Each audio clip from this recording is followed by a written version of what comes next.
രാജ്യത്തെ വിദ്യാഭ്യാസ രംഗത്ത് കേന്ദ്ര സർക്കാരിന്റെ നിർണായക നീക്കം സ്കൂളുകളിലും കോളേജുകളിലും സമഗ്രമായ ലൈംഗിക വിദ്യാഭ്യാസം നടപ്പിലാക്കും.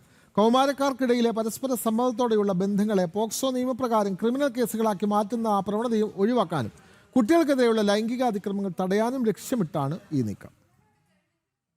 രാജ്യത്ത് വർദ്ധിച്ചു വരുന്ന പ്രായപൂർത്തിയാകാത്തവരുടെ ഗർഭധാരണവും കൗമാരപ്രായത്തിലെ പ്രണയബന്ധങ്ങൾ പോക്സോ കേസുകളാകുന്നതിലെ സങ്കീർണതകളും പരിഹരിക്കാൻ സുപ്രീം കോടതിയുടെ മേൽനോട്ടത്തിൽ ശക്തമായ നടപടികളിലേക്ക് രാജ്യം നീങ്ങുകയാണ്. കേന്ദ്ര വനിതാ ശിശുവികസന മന്ത്രാലയത്തിന്റെ അഡീഷണൽ സെക്രട്ടറിയുടെ നേതൃത്വത്തിലുള്ള 26-അംഗ ദേശീയ വിദഗ്ധ സമിതി തയ്യാറാക്കിയിട്ടുള്ള സമഗ്ര റിപ്പോർട്ട് കേന്ദ്ര സർക്കാർ അംഗീകരിച്ചു. സുപ്രീം കോടതിയുടെ ഗ്രീൻ സിഗ്നൽ ലഭിച്ചാലുടൻ ഈ ശുപാർശകൾ രാജ്യത്തെ മുഴുവൻ വിദ്യാഭ്യാസ സ്ഥാപനങ്ങളിലേക്കും നടപ്പിലാക്കുമെന്ന് additional solicitor general Aishwarya Bhati കോടതിയെ അറിയിച്ചു. കുട്ടികൾക്കെതിരായുള്ള ലൈംഗിക അതിക്രമങ്ങൾ തടയുക, നല്ലതും ചീത്തയുമായ സ്പർശനങ്ങളെ തിരിച്ചറിയുക, ശാരീരിക മാറ്റങ്ങളെക്കുറിച്ചുള്ള കൃത്യമായ വിവരങ്ങൾ നൽകുക, ലൈംഗിക ആരോഗ്യത്തിൽ സമ്മതത്തിന്റെ പ്രാധാന്യം വ്യക്തമാക്കുക എന്നിവ പുതിയ പാഠ്യപദ്ധതിയുടെ പ്രധാന ഭാഗമായിരിക്കും. 15 മുതൽ 18 വയസ്സ് വരെയുള്ള കൗമാരപ്രായം വൈകാരികമായ പരീക്ഷണങ്ങളുടെ കാലമാണെന്നും പരസ്പര സമ്മതത്തോടുകൂടിയുള്ള പ്രണയബന്ധങ്ങളെ പോലും മാതാപിതാക്കളുടെ പരാതിയുടെ അടിസ്ഥാനത്തിൽ പോക്സോ പ്രകാരം യാന്ത്രികമായി ക്രിമിനൽ കുറ്റമാക്കുന്നത് പുനഃപരിശോധിക്കണമെന്നും ജസ്റ്റിസ് BV നാഗരത്ന അധ്യക്ഷയായ ബെഞ്ച് മുൻപ് നിരീക്ഷിച്ചിരുന്നു. യഥാർത്ഥ ലൈംഗിക ചൂഷണങ്ങളെയും പീഡനങ്ങളെയും നിയമപരമായി നേരിടുമ്പോൾ തന്നെ കൗമാരപ്രായത്തിലെ സ്വാഭാവിക ബന്ധങ്ങളെ വേർതിരിച്ചു കാണാൻ അന്വേഷണ ഏജൻസികൾക്ക്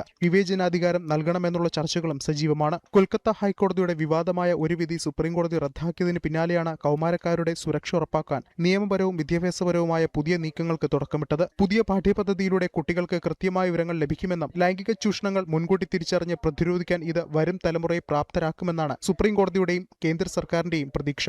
ജനം, ഡൽഹി.